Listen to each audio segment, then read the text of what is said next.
And we're live at the Metal Lab. It's Memorial Day Monday for those of us, for those of you south of the border. So happy Memorial Day! Nice long weekend. We actually just got off of one of those, so hope you guys are enjoying it. Nice weather wherever you are, or at least barbecue. A short stat this week is it's just myself and Jay. Hi. Tom is out playing Scrabble like a nerd, and Mike is back on set. So we had him for a couple weeks. He's gone. He's gone back to work. We'll see him again when it's between times. I think this week in HeroClix is both of our main topic today. And that's going to be about our pre-release of Black Panther and the Illuminati. Unless Jay, I think you did a little bit more than I did as far as that's concerned. I mean, yeah, I played another event, but Yeah. just So exactly twice as many events as I did. exactly. You can count. I outside of the events which we're going to talk about in a bit, and just kind of gloss over, not gloss over, but kind of go in a little bit more detail about how we feel about the seal for this environment. I did my Click spring cleaning finally, and that went into I think this afternoon. No, just it was. I started Sunday morning, and I still had a lot to do Sunday night. And Jay's helped me with that on Wednesday. So, but let's talk about Black Panther and Illuminati. Jay, how'd you like the Yeah. pre-releases? It's been good so far. There's a couple more this weekend, and then obviously release day events. And theoretically, you want to get that map because who knows, especially with Nationals right around the corner. So what did I play? The first one I didn't pull the highest rarity thing I pulled was rare and common prime. Was this the one Uh, at Comic Warehouse or? Well, I pulled the common prime at warehouse, and the other one at 4-1 I didn't pull anything above a rare. What did I play at 4-1? I played Hulk. I played Shield Diplomat. I played Winter Soldier, picking up the Power Gem, and I played the Captain America with the Time Gem. And it went pretty good. I took the first round bye because I was judging. Then I played Tom and won, and then I play Tom. What did he have? He had like Medusa, Possessor, and just like nothing particularly rare that I can remember. And that one I ended up winning because Cap is impossible to hit with pick, Reflexes, or Energy Shield, and Prob, and the leadership is really good, and I had 18 defend. So, and the Diplomat is just really good because you can just perplex something on an opponent that doesn't matter. Like perplex defense at the end of your turn, and you don't care that they're up on defense because there's nothing there. Or up speed on a character that's not going to move or something like that. So very easy to play around. Could theoretically see that figure making a splash in the meta just because 20 points for 18 defend, shield team ability, and perplex seems really good. And then I played against Devin, which was basically he almost lost the game because he couldn't roll like basic numbers, and then I needed to roll a 5 to win and missed. So he ended up winning. So it's pretty whatever. And then in my extra packs, we had enough extra packs for everybody to get 2 more. I ended up getting Gardener rare in 1 pack, and the Black Widow Prime. And then in the packs at Warehouse, I pulled the Gardener Rare Yeah. and the Black Widow Prime somehow. I don't know how it's possible. And then Emily pulled the Ultra Chase, which was really awesome. Yeah. Um, and then I played at Warehouse. I played the Black Widow Prime. I played Hulk again. Of course, he's only a common, so that's going to happen. I played. What the hell did I play? Just looking through the evidence there really quick because I honestly can't remember. Hulk, Black Widow. Oh, the Falcon non-prime, and some other filler whatever piece I think. And I went 2-1. I lost to Ryan Bell, who won the whole event because he had Black Widow to turn off defense powers and Spider-Man. So, and then that still has 100 points left over to do lots of nasty stuff. So, yeah, that was fun. I didn't play against any of the high-end stuff. Of course, you pulled a high-end piece. I know Emily actually managed to lose a game with the Ultra Prime Thanos or Ultra Chase Thanos because of the aforementioned Black Widow, who doesn't care about Power Cosmic. Yeah. But it seems pretty balanced. Like there's a lot of ways to get around protected outwit. Like Thanos turns it off. Possessor, who's I think common or uncommon, turns it He's off. Black uncommon. Widow Yeah. turns off defense powers regardless, or standard defense powers, and there's just a lot of stuff that balances itself. So, and I also have been it should be done and up. Everything should be up on Wednesday. I've been working on the HC Realms primers. I've been doing. They've been more recently. They've been having more than one writer do them, and this time I'm doing team format because U.S. Nationals team Nationals is around the corner, and I don't think they've ever done that format on there. So I've been working on that. We have super rares and chases to go, and it's been very, very interesting looking at the set in that detail. So, and then that was it because CBA had a pre-release yesterday, so there's no point running anything at 401. So that was it for me. Cool. Yeah, so at the Black Panther pre-release at Comic Warehouse, I apologize for if you guys are seeing a little bit of stuttering on the computer right now. HC Rome seems to be running a little bit sluggish right now. I'm going to try to cut some of the back end there, see what happens with that. All right. Yeah, I did pull big. I pulled the Kobik. Chase figure obviously comes with the Cosmic Gem. Cosmic Cube. Her Cosmic Cube is the one that lets you choose either place within 3 squares or ignore elevated and hindering and +2 range, or give an adjacent opposing character an action token as a free act. And all this, you choose one of those for a free action. It's a really cool gem. And Kobik herself is no slouch, as she comes with probability control, perplex, and shape change on her damage power, which, she's also got on with power cosmic, a massive defense, just an overall really great character. I also ended up playing the Medusa, who is, oh my gosh, she can attack basically every turn if played in a specific way. I also played Okoye. She brings out 2 rhinos. This is so strong. And those rhinos can carry Wakandans. I had 2 other Wakandans. I had Ao and I can't remember her name now. Nakia. Did you have the Malice on the side? I did not have a Malice, unfortunately. No. Actually, I played Ao at 20 points as well, just because I didn't have the room. Once I include the Cosmic Gem or the Cosmic Cube. I keep calling it Cosmic Gem because everything else is a gem in the set, right? But mostly the idea was Medusa attacks every turn with the living hair, sometimes twice, sometimes 3 times with her own attacks, because you could push it to death, free action, make a new one. That new one makes an attack, and then you sidestep her into a position where she can make an attack herself. She's so strong. She's super strong, and I love her for that. And of course, Kobik was there to make my team better. Okoye is no slouch in combat, so long as you play her correctly, and that means carrying her in with the rhinos. And you make the rhinos first turn. She's indomitable. Double power action, make 2 rhinos. Done. She got leadership herself too, so she carry her on the first turn, maybe lose an action token, whatever. Just one of the main idea of my team was Kobik makes everybody better, and she mind controls when she needs to mind control. But don't mind control if I don't need mind control. That kind of situation. I ended up going 3-0. I was behind Ryan by about 5 points because my last opponent had 285 points. Because I had my first 2 opponents had 300 points, and I had scored 600 going into the last round. But because my last opponent had 285, I was a little behind on points. Oh well. Neither here nor there. The environment, I like it. My Kobik, though she performed well and never took any damage the entire time, she took work to make work.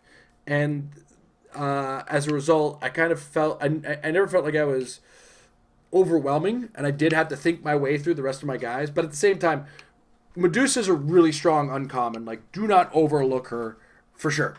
And just if you can play your team smart and you have enough abilities to make things better, because Nakia also had perplex, and so 2 perplexes with Kobik and Nakia. Ao and Okoye both had leadership, but leadership in this sealed format as well, you got to be careful because there's those guys that have the if you roll leadership, I'm gonna and you roll a 1 or 2, I'm gonna lose an action token. That triggered a couple times against one of my opponents. I was like, oh god, I'm just taking the action tokens off of that black ant, aren't I? So you have to hesitate and check if they have one of those characters. Is it worth it for me to use leadership? And I know I said like that's gonna be making it that's gonna make it pretty risky. It is. Especially in the sealed format. None of the characters seem really like super competitive. That's not to say they can't be used, but none of them kind of catch me as, oh my god, it's the strongest character in the world. So, but yeah, as far as I know, it's pretty much collector and like, I don't know. I've been looking at the set and I'm just not seeing. I'm sure there's like it might. I don't know. It's so hard to say because there's so much product coming out. Like you never know. Yeah. But overall, I like the sealed environment for this set. It's not super. I haven't seen anything that was super oppressively strong. I mean, the Spider-Man is offensively unstoppable almost, because he can full movement and make a flurry. Like that's insane.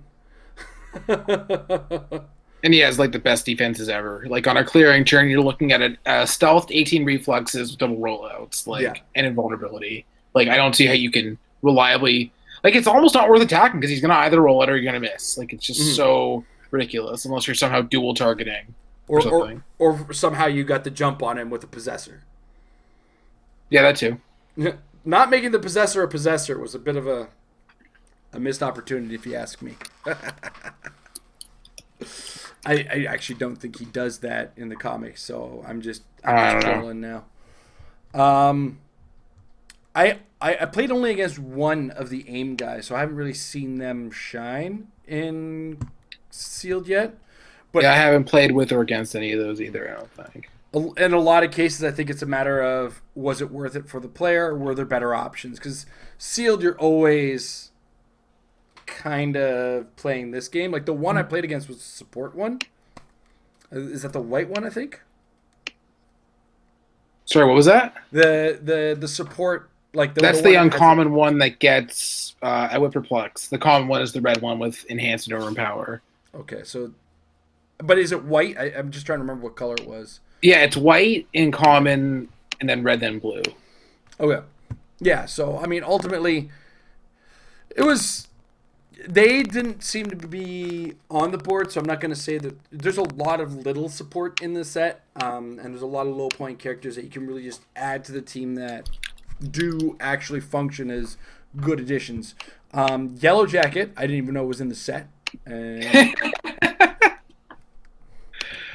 Oh yeah, that was actually one that Tom played. It was pretty efficient. Yeah, I do like the 30-point Ant-Man, with the exception of the fact that it goes to your opponent's team. He's a 5-click 30-point dial that deals 3 damage on the first click. And it can free action make somebody small at a common. That's not a frequent occurrence. It's a good dial for a 30-point dial, but it is a betrayal dial. So it'll go to your opponent, and then it'll go back to you, and then when it dies, then it's dead. Because it's like it returns once per force. So, but yeah, I like him as a functional character, even if it's just to make somebody able to be carried. You might have a flyer who you need moved or something like that. Yeah, so very good environment, very fun environment. I can't foresee like going in there, opening your packs and going, I can't win with this. But I could be wrong, and I might find myself wrong if I go to the release sealed and open. I'm the release sealed. I'm actually judging. But I'm going to open a pair of packs and be like, hey, can I make a team with this? And maybe play the buy if they want. We'll see. You would have to get really unlucky to have an unplayable 2-packs in the set. There's only a handful of rares that aren't that good. Mm-hmm. But there's like 2 power commons with that Iron Man and the Hulk. And then there's the Thor and, just a lot of cosmic high power characters. Like it's statistically unlikely that you open packs in the set and you're like, well, I'm absolutely doomed. Nothing I can do. Yep. And anybody sleeping on Medusa, wake up. I don't know how you can sleep on Medusa. That's just so obviously good. So good. I mean, that's the thing. Sometimes you look at her dial and it doesn't seem that great, but you have to put the whole package together, right? The dial doesn't seem fantastic, but then add in the autonomous hair that, oh, geez, it's just so Yeah, awesome. I played again. Well, Tom, man, I can't remember if I hit her for. No, there's no way I hit her for. I think he pushed her on a clip too, which has plasticity and super senses. Like, what am I going to waste attacks trying to break away from or attack a hair that doesn't cost points and can be made for free again? Like, Yeah. Who's going to come back and attack again? Because that's the other thing is if you don't deal with it and you leave it there with an action token, it's going to push the next turn, and then they're going to make another one. And on that second click, it's got blades. oh yeah, there's really not a bad click here as far as hair offenses go because you have the precision strike, 11-3, 10-2 blades, 2 damage exploit, and then a bunch of quake. Like there's no click where you're like, okay, I'm safe now. Yeah. Like, And that hair will do nasty things. even on the last click, the hair is taking the push damage. I don't care. I don't care about the willpower. I'm taking the push damage. I love it. I love it so much. Yeah, so I can't stress enough. This is gonna be fun sealed. So go to your release seals when you get a chance. Crack open those packs and have some fun. The figure we're playing for is A Winter Soldier, Winter which we Soldier. haven't seen yet. Right. Okay. There's one in this set, I think, like a common that's 45 points. Yes. But it lacks the Thunderbolts keyword, and I believe that's going to be a thing they fix for that one because there's like a Hopefully. Thunderbolts run in here that has Yeah. Winter Soldier and Kobik. Or with Wakanda because of movie stuff. There's actually this is basically a stealth movie set. There's a lot of stuff that we didn't get in any movie set that we actually got that we pretty much got here. Yeah. So that's fun too. All right, I'm just whipping up the calendar because I want to see where we sit right now because next week sees the release of Black Panther and the Illuminati, which will be the next week is the 3rd and the 10th will be the week leading into Nationals. But that's probably going to be the week where we talk about all the figures in Black Panther and the Illuminati. That's what we do after the sets come out, right? So this week I want to take a little bit of time to talk about those little things that we don't think about. Because U.S. Nationals, like I said, it's just a couple weeks away. Like it's coming, guys. If you're not ready for it, start getting ready. That aside, we could talk about teams. We could talk about figures. We could talk about all that stuff till we're blue in the face. And we probably will next week when we have more of us. But there's a lot of stuff that when it comes to a tournament, you don't think about. There's those little things, not necessarily involving your figures, not necessarily involving the rules, but just bracing yourself for a long slog of a tournament. those little non-important details that are actually more important than you give them credit for. A lot of them I kind of neglected when I was at a Penny Arcade or PAX for sure. But Jay, when it comes down to going to a tournament, what are some of the things that you think a lot of players don't think about when it comes to the long haul? And not your figures, not your rules, whatever. What is it something you don't think a lot of players think about? Probably the number one is being prepped with food and water. Because con lines, con price, like you don't want to pay $7 for a bottle of water. You might not have time if your rounds go to time. And if you're just completely dehydrated, you're not going to play well. So that's probably up. I don't know if it's the number one, but it's very much up there. I would say it's probably very close, if not exactly at number one. I myself will bring at least 1 or 2 water bottles of this size. This is a 32-ounce water bottle. I personally drink like 2 or 3 of these a day. So I will try to carry at least 2 of them with me. When you go to a tournament hall, it's always hard to predict whether or not there will be a place to refill said water bottle. So you kind of have to prepare yourself for that. I've seen guys bring like those 1 gallon for those of you south of the border, or 4 liter if you're on our side of things. Water bottles. They're huge. They're like big milk jugs of things of water. I've seen guys bring those, and that's actually pretty smart. I would personally be filling my water bottle with it if it was me. And if not full-blown meals in your bag, snacks. And my Amber, my wife, the best at that. She's always got some kind of little snack for herself. She also eats like a hamster. And I'm always like, I am the worst for forgetting food, and I think from here on in, I'm just going to remember that. And like Amber, pack some yogurt pretzels and some other kinds of snacks. Things that were not necessarily you're expecting to eat as a meal, but things that will tide you over until you can get to your meal. Because especially if you're performing well, getting out to a lunch is hard, and a lot of the time, I used to have this what I called the tournament diet, where I wouldn't eat breakfast. I stopped that because I would get to like a top 32, top 16, top 8, and I'd just be like dead. I'd be dead. And I'd be starving. So actually breakfast is probably the best thing to make sure you eat as far as this is concerned. Oh, but you don't want to eat something that's like really bad and you're going to crash and feel worse after. Like sugary cereal is probably actively worse. If you're going to a convention, I can almost guarantee there's at least one breakfast joint nearby that'll just get you a nice little egg, bacon, toast kind of thing. If you're vegan, I don't know. Yeah, Origins is very, very, a lot of restaurants. You should be able to find something. Yeah, you could throw a rock and you're hitting a restaurant. I guarantee it. And there's a lot of restaurants in the hall. There's, Mm-hmm. In fact, I think Origins has some of the best food for price sort of situation going for them, just in general. I remember it being that bad, yeah. Yeah. Like most cons, like PAX Unplugged was the worst for this. I think Amber paid like $6 for a pretzel or something like that. Like one of those big pretzels or a muffin. Yeah, it was pricey. Yeah. Amber just thought, yeah, it was pricey.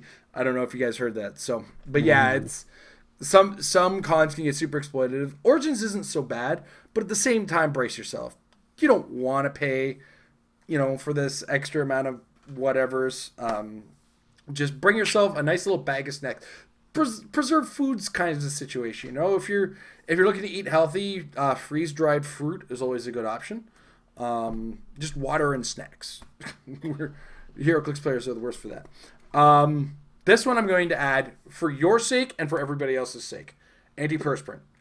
This is no longer deodorant season, guys. Antiperspirant triggers on your sweat, and you will sweat. You are stressed out for the tournament. You're in a crowded room, and body heat is in action. And I can't tell you how much you're going to appreciate smelling decent on your own, even if everybody around you doesn't necessarily. I mean, as HeroClix players, I can tell you, we are probably some of the most hygienic game players that I've ever come across, having been around both Magic, Yu-Gi-Oh, or all of Magic, Yu-Gi-Oh, Pokemon, and Warhammer players. In addition to HeroClix players, we smell the best. That's not to say you guys smell great. But for the most part, it seems everybody on a general whole tends to shower and get themselves nice and clean beforehand. But antiperspirant specifically, there's a difference between deodorant and antiperspirant, trust me. And I can't stress it enough, because when you're sweating, you'll actually kind of smell a little better as a result of it. Like that degree or body heat activated kind of stuff, you know what I mean? Because then you become your own little air freshener. I can sit here and preach, you guys should be showering. I can't shove everybody in a shower. I've seen some of you guys in clothes, and a lot of you I don't want to see naked. Oh dear. Myself included. So put a blanket over my mirror. I'm disgusting. I don't want to see it. So let's, if not everybody can do it, just do it to yourself at least, so that you don't have to, it's not as repugnant to you. I was just looking back, and there was a good Majestics article, I don't know if it was premium or not, that Kevin wrote, or Kevin Afruz wrote, about this exact topic, and it's pretty extensive actually. What's it titled? A Learning Curve, so you want to be HeroClix champion. So just, that is actually quite a good article that says all this sort of stuff, because it's, I mean, there have been HeroClix tournaments that start, like, 1 year, the Rock World Cup probably started at like 10 and ended at a.m. and ended at midnight, I feel like, 1 year. Yep. When Ed won. Yeah, the year Ed won, I was on the plane home when Ed had finally won. And I'm like, I was supposed to be an announcer the entire time, and I could only get a plane ride at like 9 p.m., which seemed reasonable because the tournament should have ended like 7, 8 o'clock, right? I think like the top, I made the top 32 for that. And then we actually had to go from, I lost in the top 32 to Tom. I had to run to the booth, be like, Amber, we got to go. Grabbed our bags and ran for an Uber to the airport so we can catch a 9:30 flight. It was insanity. And usually I would stick around and announce for that kind of stuff, but live you learn. But yeah, these are very, very long days considering the sheer numbers of players and everything. Like, I remember one year Nationals was probably like 6 rounds of Swiss got to top 32 or something. Like, that's a day. Yeah. That's literally the day. That was the year I made top 32. I remember that.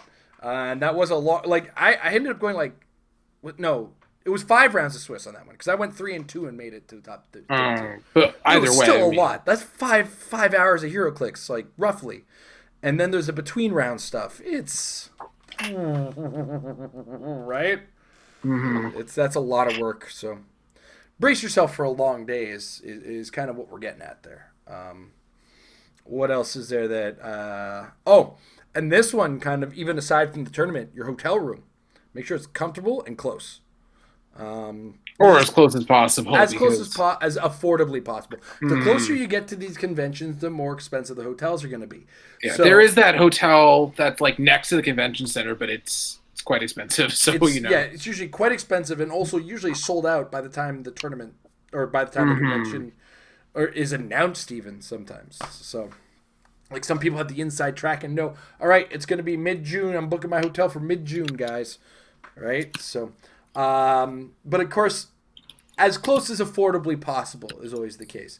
I'm pretty sure I can talk about budgeting in general for competitive play as an episode of Into the Mind of Madness at some point, because hotels ain't cheap, but you can do it on the cheap so long as you're comfortable with a X number of people joining you.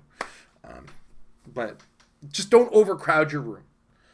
It's kind of you want a good night's sleep, but if you have 7 people with 2 beds, you're setting yourself up for disaster, right? We've been kind of winning so far with the last couple trips as Asia and Steve, who've been travel buddies with us lately for big tournaments. They're really good at maneuvering around Airbnb. And the last time when we were in Philadelphia, they arranged a house with like enough to comfortably manage 7 people. A 3-story townhouse. Yeah, it was a 3-story townhouse. So, just get good sleep is kind of what I'm getting at, and make sure you're comfortable where you're sleeping. And when you're getting good sleep, you want more sleep, so that's why I suggest trying to get as close as you possibly can and limit your travel time. So you can just kind of get up, grab your breakfast, munch, and walk, or, briskly walk, or light drive to the tournament. You always want to stay within a walking distance, I suggest, but, manage how you're going to walk and how far you have to walk within your limits. I don't know. Anything you want to add there, Jay? We're going to go back and forth. A little nothing off the top of my head. You probably want to familiarize. I think there are generally bathrooms really close to the play area, but make sure. Yeah.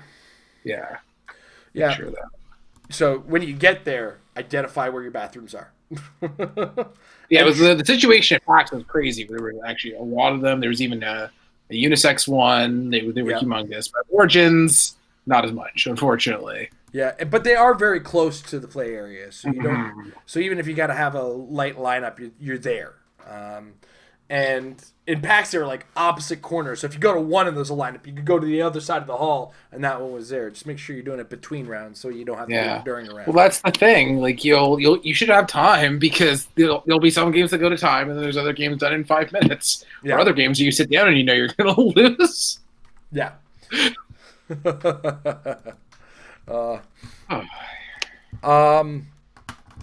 And another thing, and this one's kind of a 50-50. A lot of players are pretty good for it. Some players, I find they're lugging too much, and pack lightly is kind of the next thing. I'm telling you to bring water. I'm telling you to bring snacks, but I'm telling you to keep things within a tight, confined space as well. You want a light, small bag that you can probably carry on your shoulder or keep on you, near you at all times. And make sure it's identifiable, very easily identifiable as yours, because last thing you need is somebody walking off with it. It's kind of why people put things like buttons and patches all over their bags. Is people will see that, identify it, and go, "Oh, that's not mine." Or they'll try to take it, and you'll be able to very quickly say, "Yeah, then why do you have a Brood War patch on your backpack, sir?" Or something to that, something that clearly identifies it as yours. You just want to pack tight because teams as they are pretty big. And whatever you're carrying your team is, this is a 3D game. It's not a card game. You're not carrying in a little card box. So you need to keep your space kind of manageable. And you don't want to be too spread out because that's when you lose track of things. And that's when you lose things because especially now you need the proper cards for figures. You can't have a quick print off. You can't have a reasonable facsimile. You got to have the card. And you got to keep track of your stuff, which means keeping track means keep it tight, keep it close, and keep it manageable. I'm not saying your team has to be small, close, and manageable, but you got to be able to pack it in a way that's travel manageable, if that makes sense. It's tempting to always bring like your whole collection of traders, but if you're going to do that, make sure it fits into your backpack, and you're just not going to lose it. You're not going to feel bad if you're going to lose it. Personally, I don't even bring most of my trade fodder. I keep that in a hotel room and talk to people after the fact. Do a lot more verbal trading and then go run back to my room and grab the stuff for them a little later. And I usually have personally, I have a backpack which has my water and snacks. These are hypothetical snacks. Usually I run out of them very quickly. I just eat all the time. And an empty container, which I put my draft stuff, my draft chaff, as it were, and any figures I might win in it. And then I also have an extra little container that I carry my team in. It's usually a lunchbox type thing, and that kind of keeps me tight. That's how I do it. How do you do it, Jay? For my actual team, I do have a team tray, although it doesn't always mean that it fits because sometimes you have a lot of colossals or sometimes you have other stuff. But yeah, ideally, if it can fit on one of those team trays, it's the best. I don't really usually bring trade fodder because there's just never really a good time because I'm assuming that I'm going to be busy the whole time. I don't have a backpack, but I have, I guess you would call it a canvas bag or whatever, a big one that I can fit everything into. But yeah, making sure that you can carry your team around comfortably is probably one of the better things you can do for yourself as far as actually playing. Because unless you plan on being at the top table all day, you're going to be moving around. So, and it's also just so many people. It's not necessarily super tight, but it's not comfortable space. So yeah, you want to make sure you're not making 3 trips to grab your team when you're moving from one table to the next if you were playing up until the last minute or whatever sort of thing. Yeah, because one thing that tends to happen is everybody's nice and orderly and calm and off to the side until you're told that it's time to go play a game. So everybody is, so we have our nice, organized people off to the side waiting for our tournament pairings. And then we get our tournament pairings, and then they just kind of do this, and it's just, oh my gosh, what's going on here? Patron action tokens, you can get them for $10 patrons.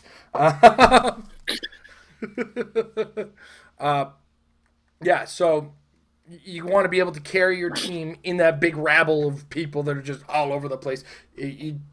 The HeroClix trays are great because they have those slotted entries, but just be careful with them while you're carrying them. You don't want to be dropping them all over the place. That's one of the things they're really good at. They're usually pretty deep and hold the bases very well, so you do get a little bit of tilt room, and you can easily maneuver yourself with your team off to the side. I like it when my team's nice and small, like there aren't a ton of colossals on it. Then they kind of fit into my backpack in my little container, and I'm just one person carrying everything in one place. That's my favorite way, but I love colossals as well, so I suffer the way I have to suffer. And I do so in silence. With a smile, because I love colossals. I love just putting big things on the map, to be honest. What else is there? We talked about water, talked about food, talked about all that stuff. Talked about carrying yourself nicely. And then, of course, make sure you have all your figures and rules and everything ready to go for you. Make sure you're clear on your rulings. This is almost kind of mandatory at this point. I think we've discussed this enough at length.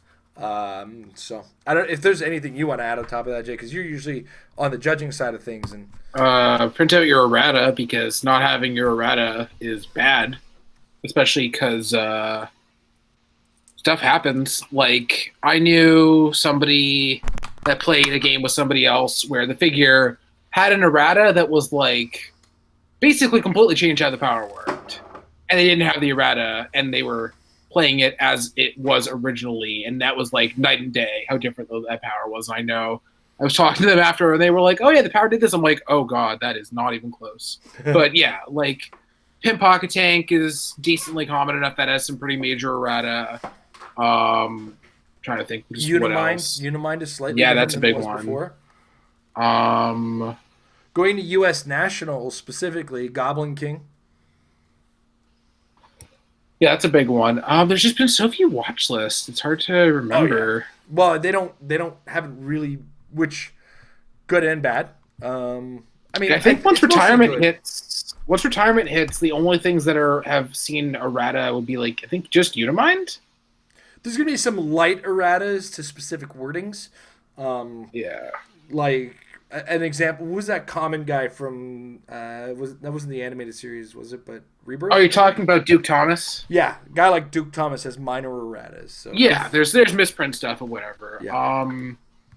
But yeah, if there's errata, you should probably print it out, and also just probably print out the errata for just the general stuff that's out there, like probably the Pimp Pocket Tank, because you just want to be sure and you don't want to have to waste any time, because with how long the conventions are, who knows how long the rounds are going to be, because they have a leeway of 45 to 55 minutes, so you don't want to waste time in a 45-minute round having somebody look up the errata sort of thing. So Mm-hmm.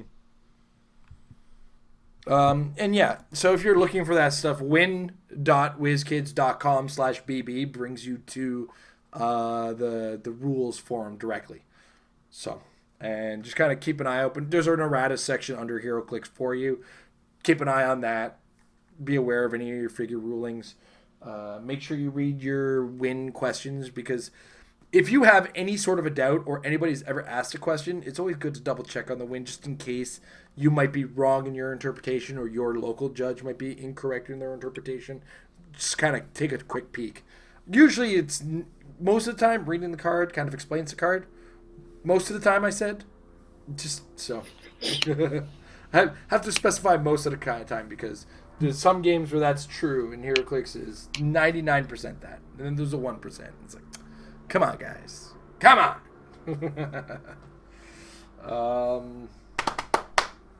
What else we got here, bud?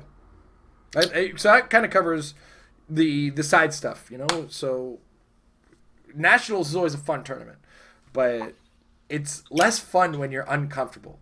And these are the kinds of things that help you become comfortable. So brace yourself for these sorts of situations.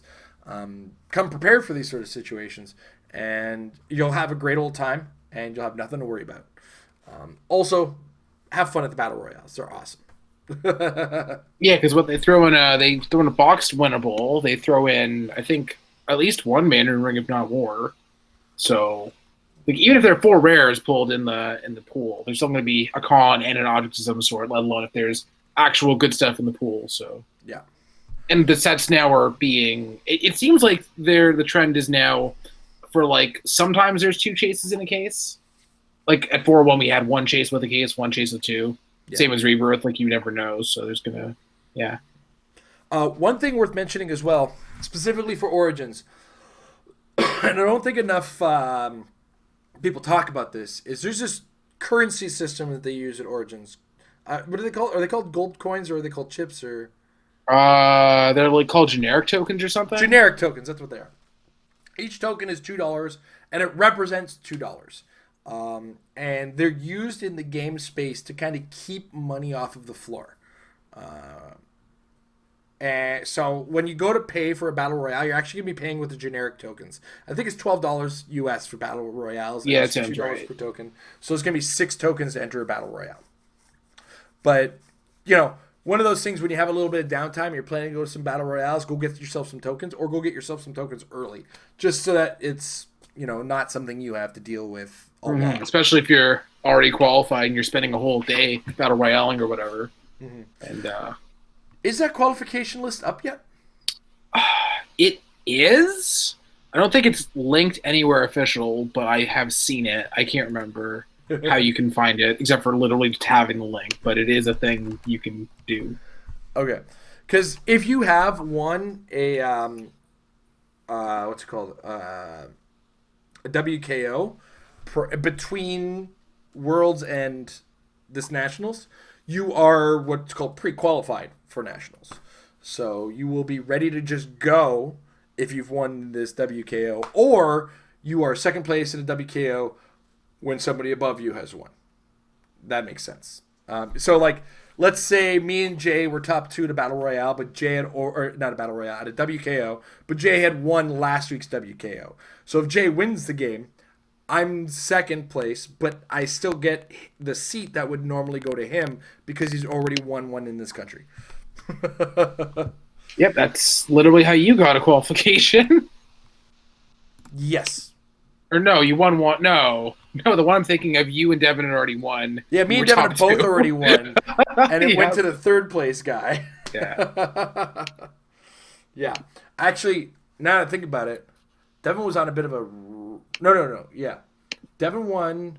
Oh, no, sorry. Yeah, here's how it goes. So right after Nationals, I had won with the Monster Team, and then Devin won the sealed WKO for Batman Animated Series with the Batman Animated Series set. He had a really good team with... He managed to tent pull Harvey Dent. Yeah, he had like 6 characters, and they had like all of the Plex and stuff. And he had Prob, and yeah. I did not see it coming, to be brutally honest. And then, what was the third? And then when we come across that third tournament where me and Devin were in top 2, it went down to the third place, who was Kyle Gilmore.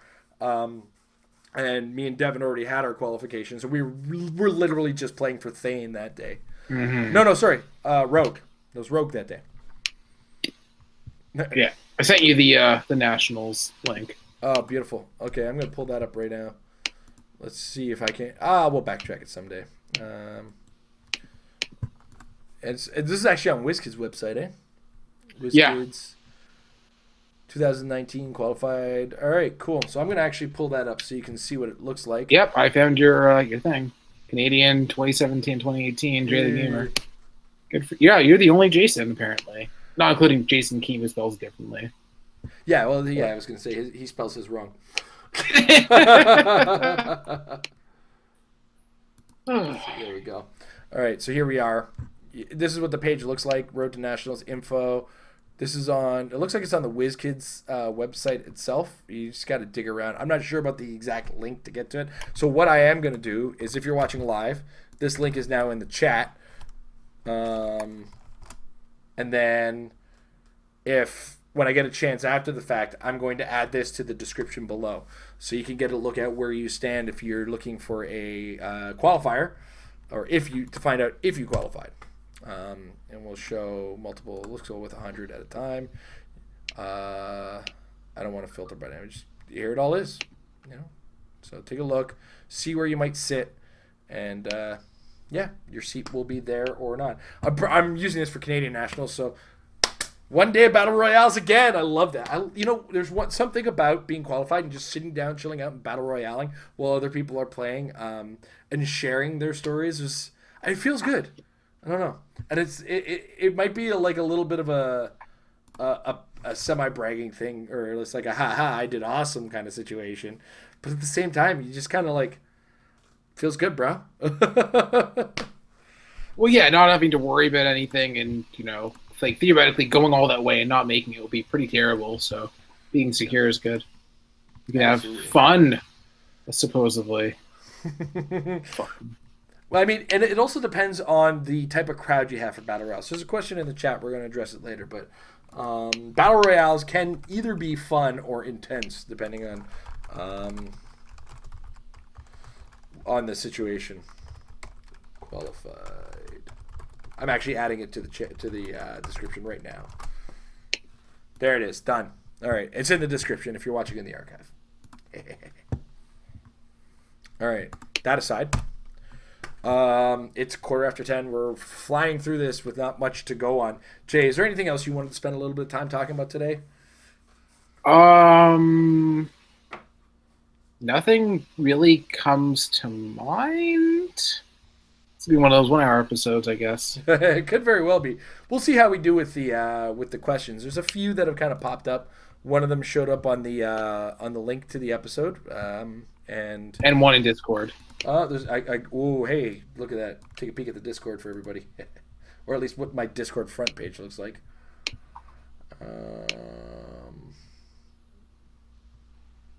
Let's see here. Where is it? Is it under Troll the Metal Lab or is it? Yeah, it is. Okay. Oh yeah. Okay. So with that said, let's move into questions. Before we do that, well, if you're looking to support us in some way, shape, or form, check us out at patreon.com/marriedwithclicks. There's multiple tiers for anybody who would be interested, and it's also worth mentioning that all members of our Patreon get access to our patron hangout, which will be this Sunday, June 2nd. Hey, Amber, guess what this Sunday is? And if you're going to be part of the patron hangout, get in there early because Amber does have to nod off at 10:30 at night. So we start those at 9:30 if you want to make sure Amber is there for whatever questions you might have. Get in early. And I think in post-Canadian Nationals, I'm going to have the rest of the Metal Lab crew join us for a patron hangout. But that aside, also, if you are at $5 and up and you're watching right now, call-in line's open. I know I said 10:30, but things kind of sped along today. So, but David C. in Discord, he has a question. He says, how big an impact will the characters who gain bonuses from other people having special elements really have? Is anybody really going to be scared off using ID cards? When it comes down to this particular effect, they're not going to scare people from using them. What you are doing by including these characters is gaining the advantage that these characters have. So basically, by taking these characters into competitive play, you can count almost, I'd say 90 to 99% of the time, you can count on getting one of those bonuses. I can't think of a single team that gets played now that wouldn't trigger it. Like even One Man Army Unimind has a 5-point something on the team. The closest I could think of is my monster team. If anybody plays my, because you had no. Oh yeah, I guess you had no equipment, no ID. Okay, but you're weird. You're so weird. Again 1% of the players. Wow. Okay. Because I didn't use a location bonus for that. I had no ID cards on that team, and no equipment. So yeah, that weird guy is going to be the only time you don't get that bonus, and that's why people are kind of looking at those and saying, yeah, these guys have that extra bonus. Collectors seemed like a really strong one at first. I don't know if I'm still sitting there right now. I have to double check and look at them again, just because so many guys seem to have that effect. The thing with them is almost none of them do anything different. Like they basically do the same thing, but they have slightly better stats and power set. Like it's not like, Collector goes from not having its awesome power to gaining it. Like it's basically an extra click of similar whatever. So it's not really make or break anything. Like nobody's playing no ID cards, no nothing, just because of these characters. Like there's nothing good enough there to worry about. Yeah. So you got to think about it from the reverse. It's not, is that going to scare people off? It's going to be, are people going to use these guys? It's not scaring anybody off. They're just, are people going to take advantage of this? There's a couple characters that might be worth it, and they're going to get advantage of it. But it should not, as a player, dissuade you from saying, well, I'm going to use Collector. Or I'm going to use ID cards. Don't be afraid of the Collector. Don't be afraid of Champion. These guys aren't worth being afraid of. They're just going to be a little bit better than they're paying for them. That's really all there is to it. And that's kind of that mindset. It's like, should I not use them? No, don't stop using them. This is not that much of a dissuasion effort, but they are going to get a bonus from it. And it's just not enough of a bonus to make people change their teams at all. I think that's kind of the answer he's looking for. It's like, should people be changing? No, don't change. No, not at all. Yeah, just stay on the course. Go ahead. If you have a team that somehow, like if you have a true, like a one-man army, whatever, like if you have an actual one-man army, like the Unimind has, once you pay for the 4 Eternals, you have 5 points left over. Like if you're really so afraid of the you should be more afraid of the Collector stealing your object and Yeah. getting the extra click. Like if you want to switch your Unimind team from Mandarin Ring to location bonus or something, you should be doing that because of another reason, not even because the collector's extra click gets the other part of what he does. That's the problem there. So yes, but for a different reason, I guess. You should really be afraid of the Grandmaster under the control of a guy like me. My weird ability to predict how a game is going to go. Let me tell you, son. Some weirdo is going to play like collector in that one Riddler, and it's going to be really obnoxious. Odds. Evens. All right. Next up, this is coming from the Facebook. McConnell Lamar. Which modern age figure do you most want to play each Infinity Gem on? Including the actual set the gems are in, but not including the characters the gems come with. So you can't choose Namor to use the power gem in that kind of situation. This is like a homework question. This is. I kind of wish this wasn't added on the link to. There's no possible way to answer this well. Yeah. You know what we will do? What we will do is we will actually make it a part of next week's episode, and that's actually going to be the topic. Is we're going to take the 6 Infinity Gems, and we're going to decide which figure each of us would use on each of the Infinity Gems in Modern, and we are going to talk about post-July Modern, I think. We should talk about U.S. Nationals. Yeah, let's talk about U.S. Nationals. So yeah, we'll include it. Why not? Okay. I mean, those are the things most likely to see play in the set, I think, other than a collector. So yeah. So next week's promised topic: each gem, pick a character. We'll do it. I mean, that's almost its own topic when it comes down to it, especially at the length of it, because you have 6 gems, 7 if you include the Ego Gem. Do we include the Ego Gem? Yeah, let's include the Ego Gem. I mean, you may as well. Right? And the Ego Gem is the 4 chase objects too, if you want to really get into it. No. We'll stick with gems. That's arbitrary, but okay. Because all of them are 10-point objects. That's fair. The 30 points is a very different game. Okay. Yeah, when we get into 30 points, we're just like, we're committing. That's fair. Right? So I promise you, McConnell, next week we will cover that as a whole. You've given us a topic for next week, and we appreciate it. Is that in the YouTube? So I should mark it down. What's that? Is that in the YouTube? Where is that? What? That's the link on the Married with Clicks Facebook, where I posted the link for this. That's where the question is. If you want to put that in the the doc. That's exactly Thanks. The doc that I swear we look at all the time. It's still blank right now, I think. Of course. Just a quick peek to see if anything else got added before we move to the YouTube chat. If you are watching live in the YouTube chat and you have a question for us at this point, a couple people have already done it, putting big capital letters question in front of your question so we can catch it in the chat. And Ty Design, you're killing it, man. I love it. You've been doing a fantastic job.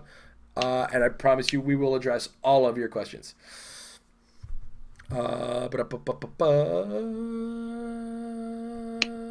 Okay, cool. We're good. All right, that's it. For even the community group didn't have much going on. So. Wow, that was. All right, it took longer to load than it did to figure it out. So Ty Design has a number of questions here. We're gonna start with the first one. With the new tournament rules update, were there any new updates to pay attention to going into Origins? The scoring rules are important. So the second you score 400 points, game's over. You can only score 300 points, and note taking is an important thing. If you're a nerd like me, honestly, I can't keep notes in a local or in a sealed game. It's just pointless.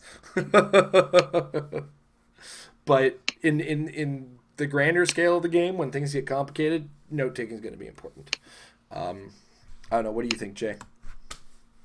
I'm not sure which is more relevant between the overscore or the game over thing. Probably the overscore, because there's not that many matches where you're going to really get to 400 anyway. Like, if you pop a Unimind, the game's pretty much over as it is.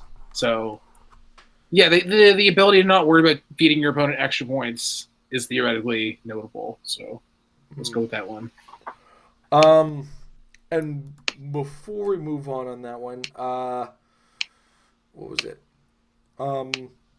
note that if you, let's say your opponent has a 295 point on paper build, but you do score over 300, you will score 300, not just a 295 on his build. Just when they reference the build total in that score, they're talking about the points that the tournament is focused around. All right, and then Ty Design's next question is with Avengers, Black Panther, Illuminati, and the Illuminati. I hate the. Don't get me wrong. I appreciate the naming convention of the set, but geez, Avengers, Black Panther, and the Illuminati being legal for nationals. What figures from the set do you see being used with the current archetype builds? Jay, what do you think? Because you got your pulse a little harder on there. Collector Cosmic is alliteration, and also just the thing that's going to happen. Voyager could be a pretty good taxi for Avengers, and Cosmic. I think Kobik could be like at least. I think Kobik is at least fringy, if not better, because no matter what you're playing, if you can throw a suited henchman on there to swap Underworld for your opponent's Power Cosmic, that's a thing. Yep. The Lockjaw is also good taxi. Doesn't have any particular keywords, but doesn't really care about that as much. I don't know. Lockjaw with multiple Medusas. Oh yeah, you're right. He's a good dog. I can't think of anything undying. What other keywords? There's so many archetypes. I don't know anymore. Yeah. And nothing. I don't think there's nothing really adds to one archetype that Tom's already kind of brought out in the public. But the Black Adam, Billy Bastions, might be able to make use of, say, like the Time Gem. Yeah, figure-wise, Black Panther Chase on Avengers will eventually be a thing. I don't know about this Nationals, because I feel like he's still, like, Vulture can kill him pretty easily. Hawkeye can just shoot him, sort of thing. None of the other Chases are the Ultra, right? The Ultra Chase will be eventually, I think, but not currently. And then object-wise, Space Gem for an impromptu taxi if you really need to. Your keyword just doesn't have a taxi is good. Well, who's got a huge... Like, the only guy... I know I talked about this before, but I think a guy like the Flash from Elseworlds is a possibility for the Space Gem. Just because 14 movement being able to carry would be awesome. For sure. I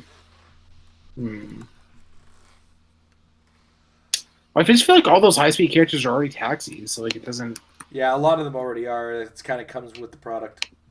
I'm trying to think, like 12 plus speed that doesn't already carry. That's cheap enough for it to be relevant. I'm not really seeing anything there. Because the Space Gem already adds +1 movement. Would a high movement dude with running shot be, hypothetically, with running shot be pretty useful to, say, running shot carry... So you end up running shot your normal distance because the +1 happens after the halving. So let's say it's a 12 movement. I now have a 7 movement, which becomes 6 again when I'm carrying because the Space Gems give me +1. And then hypothetically, I carry my Enhancer. Yeah, theoretically. My Enhancer proper or something like that. I saw somebody play the running shot charge Captain Marvel with Sam Cap. It was pretty yikes. Oh, jeez. Sheriff Strange at 50 points has a decent enough 10 speed value. To start, at least. Yeah. Like, I don't know. Like, once you're hitting 10 up, pretty much you're taxing this game. I mean, so when it comes down to it, there's a lot of stuff in Black Panther that's really tournament viable. So, like, I think that's what we're saying, right? So there is or isn't? There is a lot of stuff in Black Panther that's tournament viable. Yeah, I feel like percentage-wise it's about on par with any other set. Yeah. But there's also a couple of archetypes that come from the set that some might not be expecting. All right.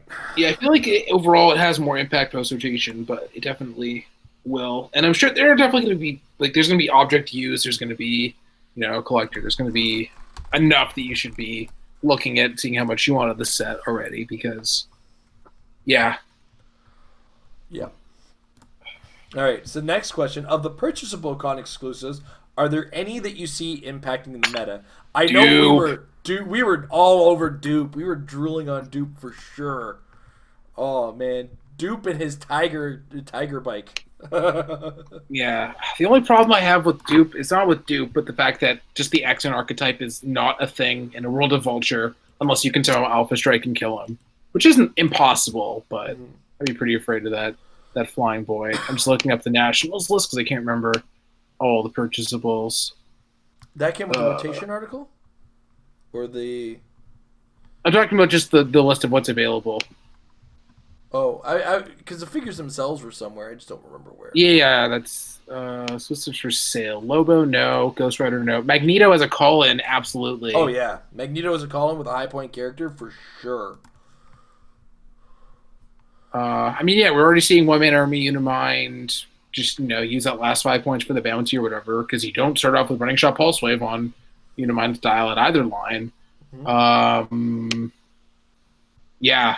I mean, you're buying, and the bat. I don't know. I feel like vehicles are always like potential just because of the stat thing.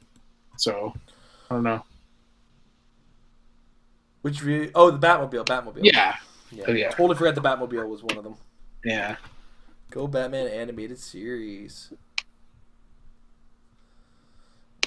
Yeah. So there's I know Ryan, local at my store, has been talking about the potential of the of like a team of 3 mammoths, but I think he's drinking. Are they unique? I don't remember. I don't even remember, but I don't remember liking them at any of the point values. Yeah, because I think he was talking about 3 at 100 points each. Though we're probably saying this now, and there's something we're missing or whatnot. Man, is what it is. I just, these days especially, I'm trying to kind of shrug off less things than I used to, just because I've been caught off guard, or I told you so has been thrown at me. But I do also want to defend myself. When people were talking about whales, I was not picturing Giganto anymore. I was picturing Giganto solo. Just lay that out there. Well, there's just so much product coming out that even if something isn't viable today, it might be something that's really good. Yeah, there's just so much stuff. I mean, and so many cons too that are relevant. So like a figure that might not, like that Black Panther. Like I don't think he's necessarily the best right now, but he's exactly 85 points, which is exactly enough to call in that ridiculous storm. So when that's legal, totally different stories. So. Joe Varks, 2 dune buggies, 2 mollies. Oh man. 50 point, charging 4 damage. What's up? Oh with boy. -1 to your attack. That what? Molly Hayes driving the dune buggy makes so much sense if you think about it. The horn. It's like that little kid's just like 11-year-old just holding the horn with her little hat there. Oh my god. Yeah, I can see it now. Just with this undeserving smile on her face, like that image is ingrained in my head now. I'm picturing my daughter, because Molly Hayes just reminds me of my kid. All right, next up, Nathan Deal. Is the runner competitive? He seems good to me. There's a team with him that I'm not thinking of. There, I said it. I said it in the safest way possible. I don't want to say no, but he's not tough. If that makes sense. I gotta find him. Yeah, he's a little squishy. Yeah, like he's got what? Even with the extra 0, he's got 6 clicks of health, right?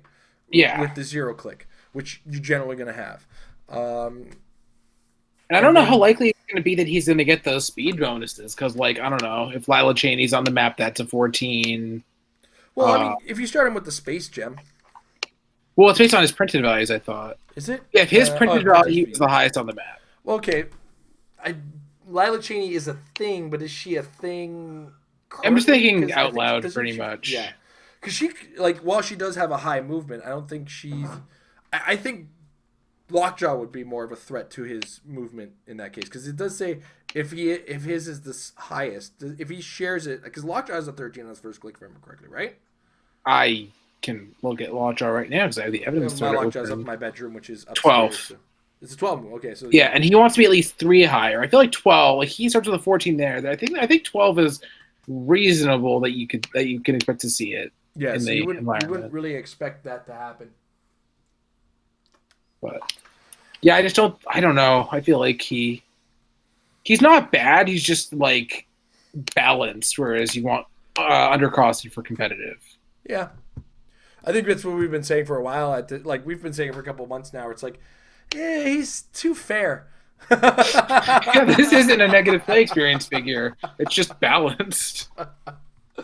But again, he's not a bad figure. He's just in the current environment. When you think about what else is out there and how he would compare to it, and how hard things hit, like he's very easily killed by a vulture, even with the 18 defense, because the vulture deals 6 damage. Second attack's hitting him. And I don't think he has any kind of evasion like super senses, right? No, just reducers, and the space gem so doesn't give anything there. So if you end up paying for the space gem, all you're really getting is the movement and carry at it. Yeah, and we're also talking about an environment where we have a special object. Actually, we have 2 special objects that can give hypersonic now. So 3 that can give hypersonic now. So now that's not to say the runner is not good in like sealed. He's just the constructed. It's not the same game. Yeah, two completely different games. He's going to be really great in your like kitchen table, non-super powered games. Like if you're just playing an Elders of the Universe theme team, he's going to be fun. He's going to be fun on that. Oh, that's going to be really fun. Yeah. That's why I got that champion pull off you, because that seems hella fun. Yeah.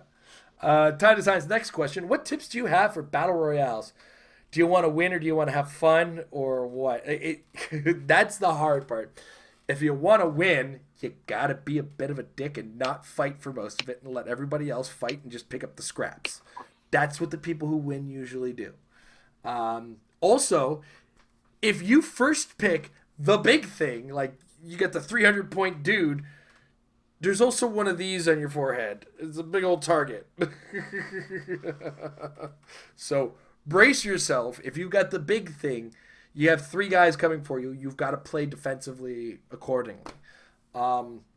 Be a sneaky pile of poo and just take other people's hard work, because that's how you win battle royales. Either that, or you take advantage of the guy who thinks his Hulk is going to take your Spider Queen, and then get the stop click and go, ha!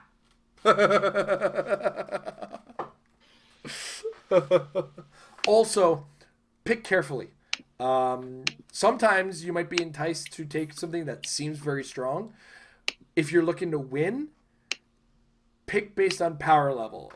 I say this because we played a battle royale at Jack's on Queen. Myself, Emily, Amber, and Tom. Tom had the prime common venom in his pack, and he first picked Skull. And the reason he did this is first turn he mind controlled Bruce Banner. Or the Hulk, rather. Because Amber didn't get rage tokens on him fast enough. So it was first turn where you weren't immune. So second turn. Second turn, the Hulk killed like half of Emily's team. It was pretty ruthless. It was like, And then the Hulk just kept getting shot and shot and shot. And like I was stuck in this corner like, who do I go for with my Daredevil? And then, I put my Daredevil in the middle of the team. Like, he can't roll that many 6s. Oh, look, critical hit and then a 6. Great. Yeah, Daredevil ended up being way more killable than you would have thought. Yeah, he's poor guy. Super killable. Any advice do you have, Jay? I think you're better at battle royales than I, because usually, if you were to describe my battle royale experience, it's boisterous. Leroy Jenkins. That would be my strategy in a nutshell. Yeah. Oh man, it's actually good advice. It's actually been so long since I played a battle royale. I haven't played one since Battle World. Yeah, I can't really think of anything particular that you didn't really cover, but Well, I guess if you have like the really powerful piece, yeah, making sure you protect it. Like if it's like a really strong offensive piece, going too aggressive can just be your downfall because it's gonna die. Because It might seem hard yeah, to kill, but when 3 people are doing it, yes, when there's 3 entire teams going for the same thing and they all want to outdo each other yeah. and score those points, yeah, And also, if you're not one of the guys that has those guys, rally the troops. Don't go after another guy. That's one of the first interactions I had with Dan Powell. He pulled the world's finest. Oh, no. World's finest. Oh God. Sealed. I pulled Mizir Mala, and no matter like everybody started kind of going after each other instead of Dan. I was like, guys, You're letting him fine. win. I'm just gonna kill whatever's left as best I can and get second place because Dan's about to wipe the floor with all of us. And Dan was doing a lot of the hard work killing, so I would sneak a lot of kills out of him, but I still ended up losing, like because it was world's finest. Of course, I was just frustrating with my Mala. You and Mala. Dude, I kept him for at post rotation. He's still up in my collection. Nice. Mizir Mala. Yeah, so that's ultimately, if you want to win, you got to kind of hang back and let everybody else kind of do your hard work and make sure you're in a position to capitalize. All right. Next up, Chase Fields. Do you see Barbados, I don't know how to actually say it, from Rebirth making a splash at Nationals at all? There's a lot of people talking about it, so I don't think he's going to be absent. I don't know. What do you think, Jay? Maybe, because everything he does is good. That's for sure. I just don't know if it's the right time for him right now, necessarily. Because it's just such an aggressive meta, and like he's 100. I just think like I don't know how easy it'll be to make a theme team with a high enough bonus that you can even come to 50-50 with some of the archetypes out there. Like what the Hawkeye team, the most expensive thing there is 80. So like you're competing with a team where they have 10-point filler and whatever. I don't know. Yeah, I don't think it's a right now sort of thing. I think it's Post rotation. Post rotation eventually. Like I'm trying to get one right now because I feel like there's definitely going to be a time. I just don't know if right now is the time and place. That's a fair point. Funny thing is, I traded my butt off, and all I'm missing as far as gem holders is Doctor Strange and the Soul Gem. Wow, you're quick. Yeah. Well, I just wanted to get them. I haven't even got bricks or cases yet, so I pre-ordered my case, and WizKids is sending us one in the mail. So a case or brick? Brick. There you go. Just a brick. Congrats to our rep on his brand new baby boy. Congrats, Chris. Woo! Well, to congratulate him if he's at Origins. All right. Next up, Nutty82 Asgardian. Nice. Common Hulk. If he's not a 10-pole piece in sealed, I don't know what is. Also, do you see a place for him in constructed? He's super not outwit proof. Yeah, and not having invincible is super asking to be shot by Cyclops in the face. But there is the popper and the everyman format. So yes. That is a form of constructed that he can be used effectively in. Oh, actually, yeah, that sounds really scary because Cable's rotating out. Yeah, like when it comes down to it, that format with rotation up in July, Batman Beyond is still going to be there, but Batman Beyond isn't as strong as Cable is. He's not on Cable's level, that's for sure. And the other Hulk is still going to be there for a bit. The Fast Force Hulk. Fast Force Hulk is going to be in Everyman, but not in Popper. We got to do an episode on that one day, like a Metal Lab supplementary Wednesday episode where we talk about both those formats and the differences. Well, actually, yeah, there's a lot of good common that fodder for that format. Like that Iron Man 2 is pretty scary. Mm-hmm. Yeah, and then when you consider like where every man is just commons and fast forces, Popper is commons and uncommons, no fast forces or. Oh my god!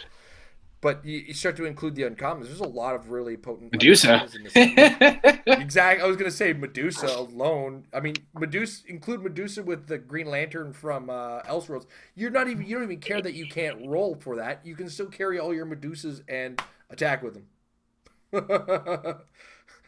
Good luck in the Popper format. See you guys at Everyman. That's a team I would play.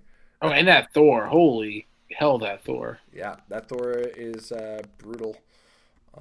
There's a lot of really good commons and uncommons coming from that for the copper format. A lot of really good commons for just the everyman format. So there's a lot of just good stuff coming along.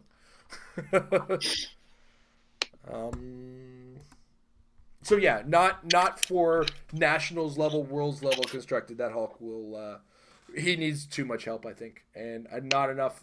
Like you'd almost have to give him an Infinity Gauntlet, the one that gives power cosmic.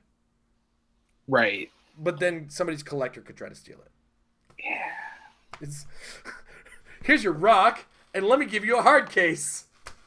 This is you. Oh man, and scientist keyword. That sounds like opportunity for some serious wacky fun. I like it. I like it a lot. Which figure number was that Hulk? 14. 14. There he is. Yeah, he's pretty cool. He's pretty cool. Weakened by rage. Come on. I mean, that's perfectly accurate for that particular iteration of the Hulk. Yeah, I guess. Said the Hulk fan.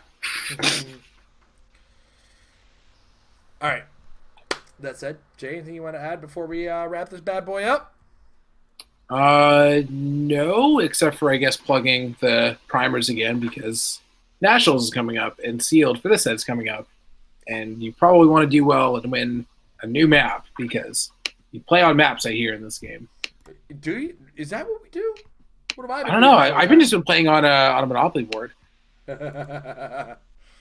I've been playing on my tile floor.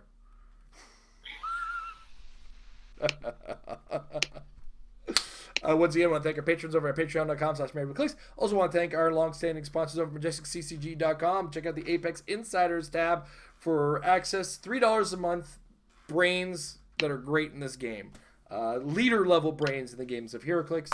And just awesome brain dumps from some really great players. And in fact, I'm planning on writing an article very similar to a lot about what we talked about earlier in the episode. Just more in-depth details. I'm actually planning on doing an extra part where I talk about like the kinds of food you should eat while you're out there too, because you always want to avoid certain things like food poisoning and whatnot. So that always makes your day pretty miserable. Anyway, that aside, I want to thank you guys for watching in the archives. Thank you guys for watching live. Want to thank Jay. Want to thank everybody out there. Get yourselves into those rooms. Get your buddies together. Get them all over. Grab some drinks and start practicing for nationals, because practice will make your team better. Have a good night, everybody.